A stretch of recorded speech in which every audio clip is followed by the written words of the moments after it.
Chapter 9. But the privations, or rather the hardships, of Lowood lessened. Spring drew on. She was indeed already come. The frosts of winter had ceased. Its snows were melted, its cutting winds ameliorated. My wretched feet, flayed and swollen to lameness by the sharp air of January, began to heal and subside under the gentler breathings of April. The nights and mornings, no longer by their Canadian temperature, froze the very blood in our veins. We could now endure the play hour passed in the garden. Sometimes on a sunny day, it began even to be pleasant and genial, and a greenness grew over those brown beds, which, freshening daily, suggested the thought that hope traversed them at night, and left each morning brighter traces of her steps. Flowers peeped out amongst the leaves, snowdrops, crocuses, purple auriculas, and golden-eyed pansies. On Thursday afternoons, half holidays, we now took walks, and found still sweeter flowers opening by the wayside under the hedges. I discovered, too, that a great pleasure and enjoyment, which the Riesling only bounded, lay all outside the high and spiked-guarded walls of our garden. This pleasure consisted in prospect of noble summits girdling a great hill hollow, rich in verdure and shadow, and a bright beck full of dark stones and sparkling eddies. How different had this scene looked when I viewed it laid out beneath the iron sky of winter, stiffened in frost, shrouded with snow, when mists as chill as death wandered to the impulse of east winds along those purple peaks, and rolled down ing and home, till they blended with the frozen fog of the beck. That beck itself was then a torrent, turbid and curbless. It tore asunder the wood and sent a raving sound through the air, often thickened with wild rain or whirling sleet, and for the forest on its banks that showed only ranks of skeletons. April advanced to May. A bright, serene May it was. Days of blue sky, placid sunshine, the soft western or southern gales filled up its duration, and now vegetation matured with vigor. Lowood shook loose its tresses. It became all green, all flowery. Its great elm, ash, and oak skeletons were restored to majestic life. Woodland plants sprang up profusely in its recesses. Unnumbered varieties of moss filled its hollows, and it made a strange ground sunshine out of the wealth of its wild primrose plants. I have seen their pale gold gleam in overshadowed spots like scatterings of the sweetest luster. All this I enjoyed often and fully, free, unwatched, and almost alone. For this unwonted liberty and pleasure there was a cause, to which it now becomes my task to advert. Have I not described a pleasant sight a dwelling, when I speak of it, as bosomed in hill and wood, and rising from the verge of a stream, assuredly pleasant enough, but whether healthy or not is another question. That forest dell where Lowood lay was the cradle of fog, and fog bred pestilence, which, quickening with the quickening spring, crept into the orphan asylum, breathed typhus through its crowded schoolroom and dormitory, and, ere May arrived, transformed the seminary into an hospital. Semi-starvation and neglected colds had predisposed most of the pupils to receive infection. 45 out of the 80 girls lay ill at one time. Classes were broken up, rules relaxed. The few who continued well were allowed almost unlimited license, because the medical attendant insisted on the necessity of frequent exercise to keep them in health, and had it been otherwise, no one had leisure to watch or restrain them. Miss Temple's whole attention was absorbed by the patients. She lived in the sick room, never quitting it, except to snatch a few hours' rest at night. The teachers were fully occupied with packing up and making other necessary preparations for the departure of those girls who were fortunate enough to have friends and relations able and willing to remove them from the seat of contagion. Many already smitten went home only to die. Some died at the school and were buried quietly and quickly, the nature of the malady forbidding delay. While disease had thus become an inhabitant of Lowood, and death its frequent visitor, while there was gloom and fear within its walls, while its rooms and passages steamed with hospital smells, the drug and the pastel striving vainly to overcome the effluvia of mortality, that bright May shone unclouded over the bold hills and beautiful woodland out of doors. Its garden, too, glowed with flowers. Hollyhocks had sprung up tall as trees. Lilies had opened. Tulips and roses were in bloom. The borders of the little beds were gay with pink, thrift, and crimson double daisies. The sweet briars gave out, morning and evening, their scent of spice and apples. And these fragrant treasures were all useless for most of the inmates of Lowood, except to furnish now and then a handful of herbs and blossoms to put in a coffin. But I, and the rest who continued well, enjoyed fully the beauties of the scene and season. They let us ramble in the wood like gypsies. From morning till night, we did what we liked, went where we liked. We lived better, too. Mr. Brocklehurst and his family never came near Lowood now.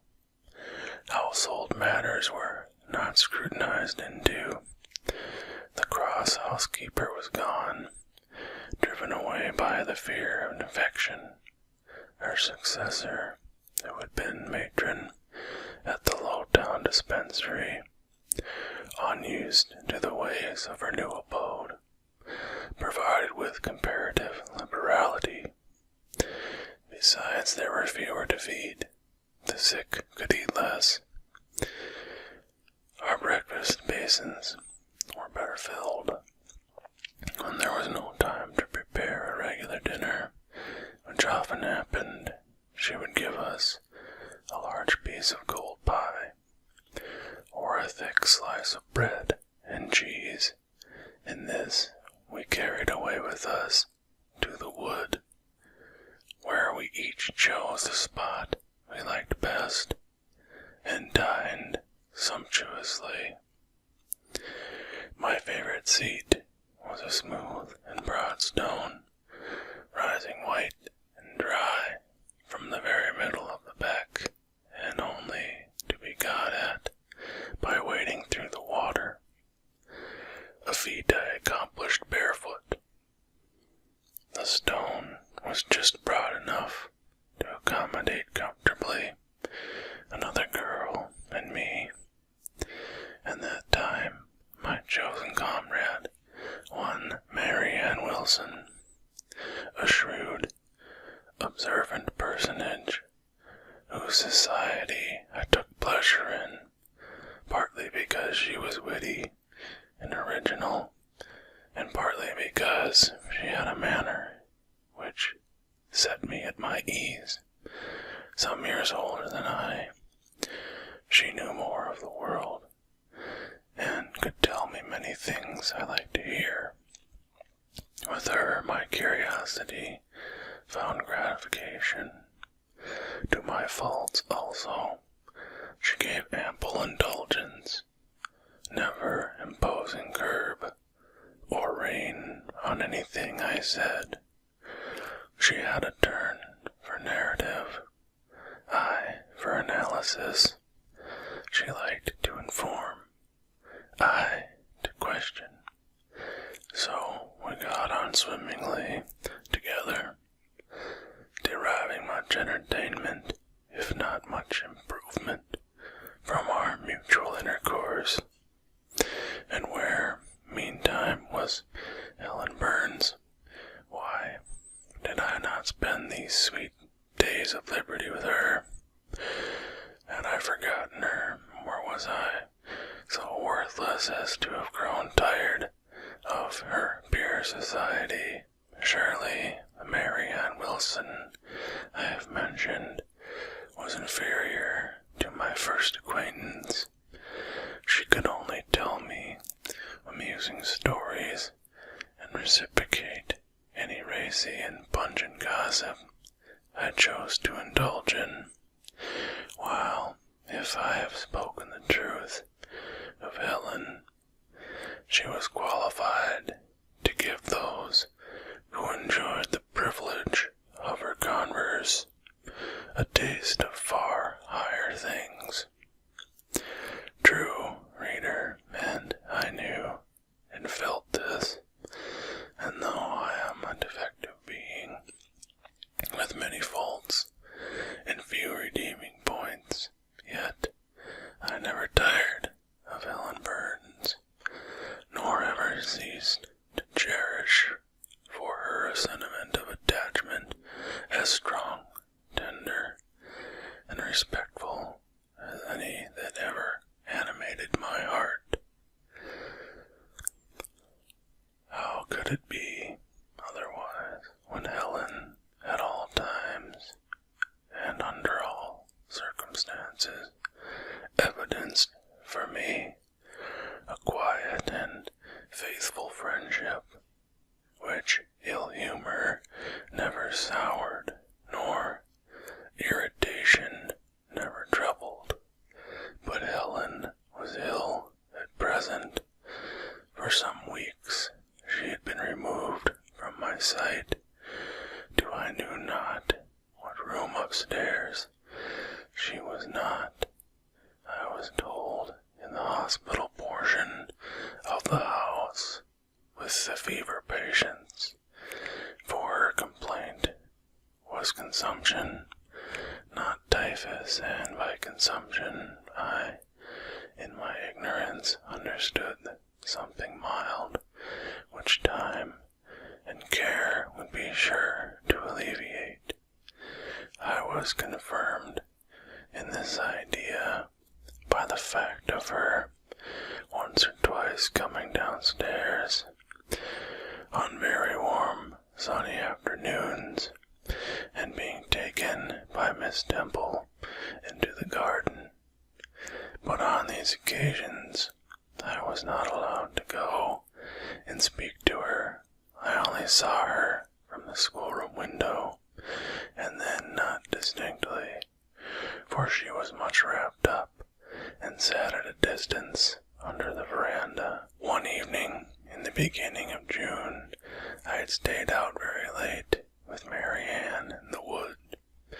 We had, as usual, separated ourselves from the others and had wandered far, so far that we lost our way and had to ask it at a lonely cottage, where a man and woman lived who looked after a herd of half-wild swine that fed on the mast in the wood.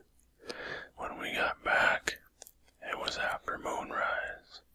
A pony, which we knew to be the surgeon's, was standing at the garden door.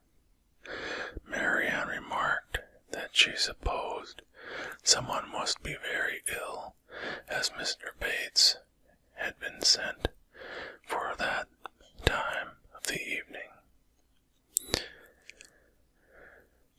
She went into the house. I stayed behind a few minutes to plant in my garden a handful of roots I had dug up in the forest, and which I feared would wither if I left them till the morning.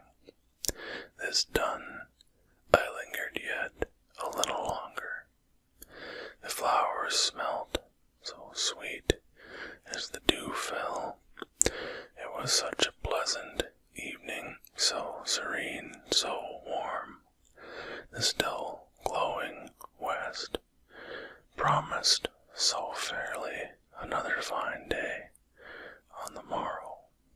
The moon rose with such majesty in the grave east. I was noting these things and enjoying them as a child might, when it entered my mind, as it had never done before, how sad to be lying now on a sick bed, and to be in danger of dying. This world is pleasant. It would be dreary to be called from it, and to have to go who knows where. And then my mind made its first earnest effort to comprehend what had been infused into it concerning heaven and hell, and for the first time it recoiled, baffled, and for the first time, glancing behind, on each side, and before it, it saw all round an unfathomed gulf. It felt the one point where it stood, the present. All the rest was formless, cloud, and vacant depth, and it shuddered at the thought of tottering and plunging amid that chaos. While pondering this new idea, I heard the front door open. Mr. Bates came out, and with him was a nurse. After she had seen him mount his horse and depart, she was about to close the door, but I ran up to her. "How is Helen Burns?" "Very poorly," was the answer. "Is it her Mr. Bates has been to see?" "Yes." "And what does he say about her?" "He says she'll not be here long." This phrase, uttered in my hearing yesterday, would have only conveyed the notion that she was about to be removed to Northumberland, to her own home. I should not have suspected that it meant she was dying, but I knew instantly now. It opened clear on my comprehension that Helen Burns was numbering her last days in this world, and that she was going to be taken to the region of spirits, if such region there were. I experienced a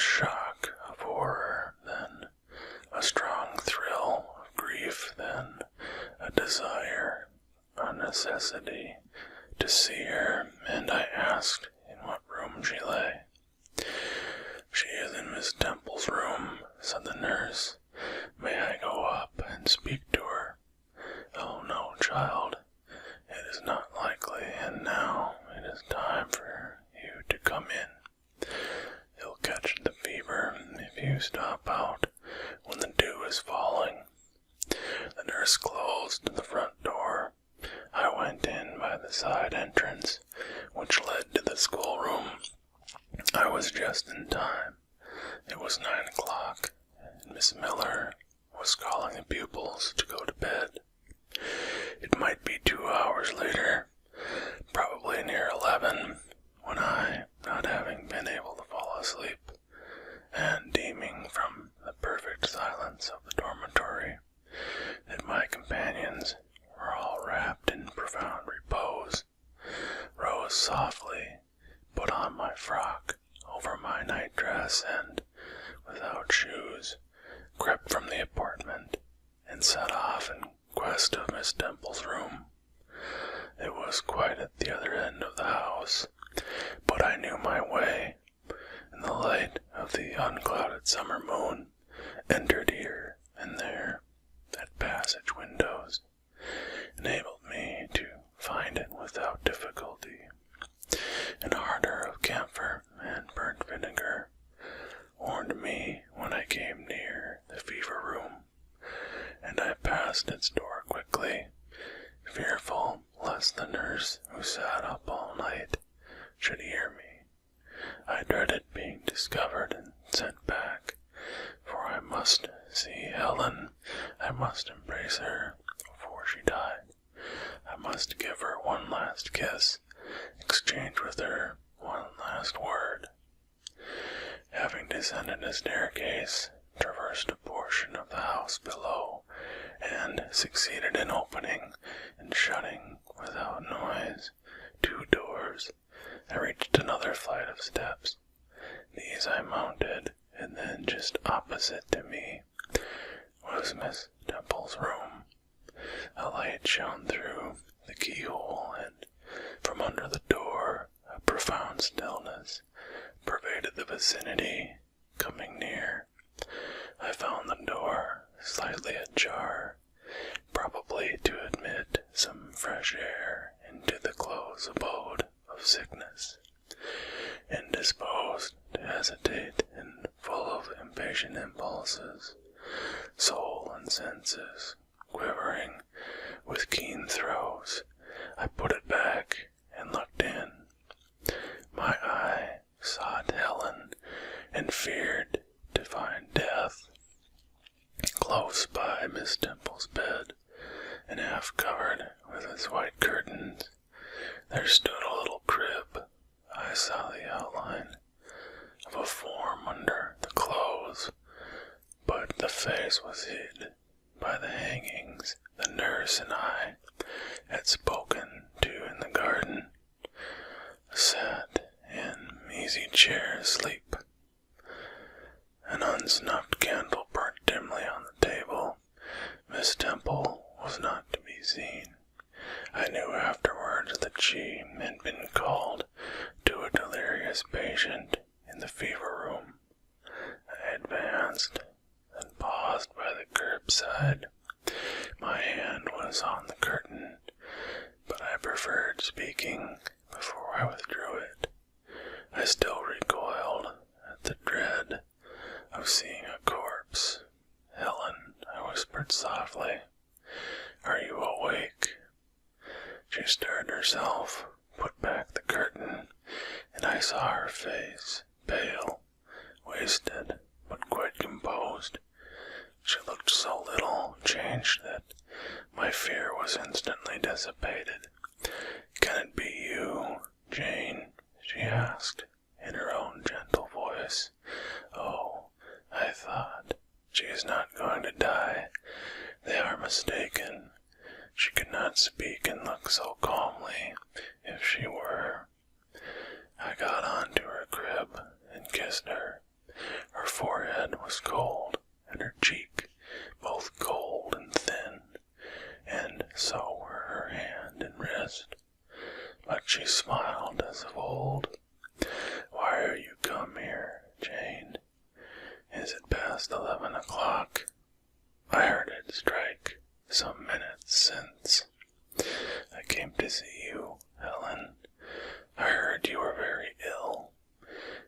could not sleep till I had spoken to you. You came to bid me goodbye then. You are just in time, probably. Are you going somewhere, Helen? Are you going home? Yes, to my long home, my last home. No, no, Helen. I stopped, distressed, while I tried to devour my tears. A fit of coughing seized Helen.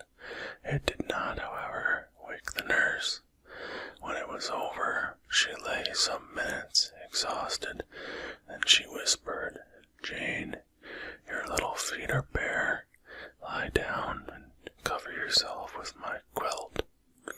I did so. She put her arm over me, and I nestled close to her.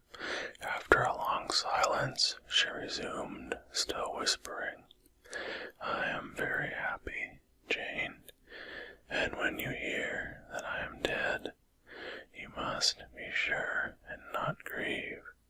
There's nothing to grieve about. We all must die one day, and the illness which is removing me is not painful. It is gentle and gradual. My mind is at rest. I leave no one to regret me much. I have only a father, and he is lately married, and will not miss me. By dying young, I shall escape great sufferings. I had not qualities or talents to make my way very well in the world. I should have been continually at fault. But where are you going to, Helen?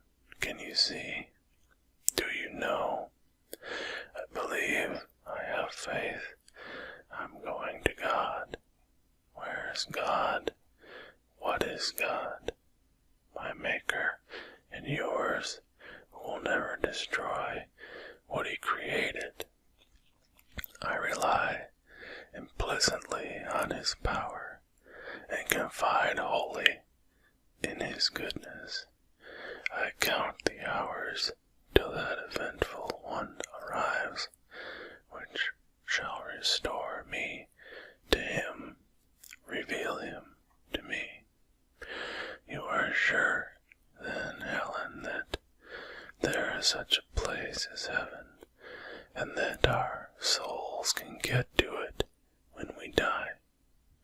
I am sure there is a future state.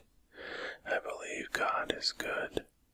I can resign my immortal part to him without any misgiving. God is my Father. God is my friend.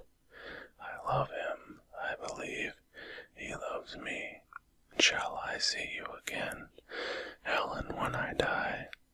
You will come to the same region of happiness, be received by the same mighty universal parent, no doubt, dear Jane. Again I questioned, but this time only in thought. Where is that region? Does it exist? And I clasped my arms closer round Helen. She seemed dearer to me than ever. I felt as if I could not let her go. I lay with my face hidden on her neck. Presently she said in the sweetest tone, "How comfortable I am. That last fit of coughing has tired me a little. I feel as if I could sleep. But don't leave me, Jane. I like to have you near me. I'll stay with you, dear Helen. No one shall take me away. Are you warm, darling? Yes. Good night, Jane. Good night, Helen." She kissed me, and I her, and we both soon slumbered.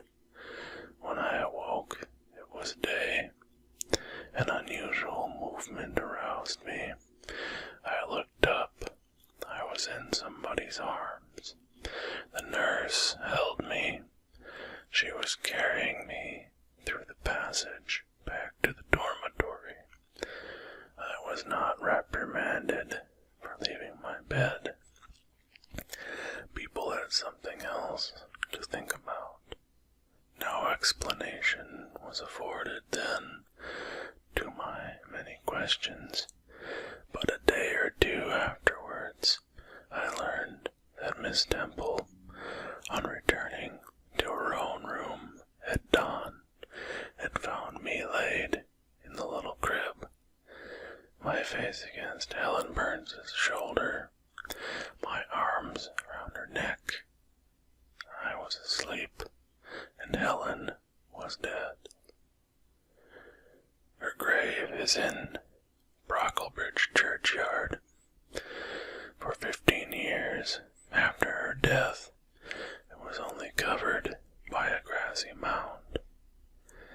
But now a gray marble tablet marks the spot, inscribed with her name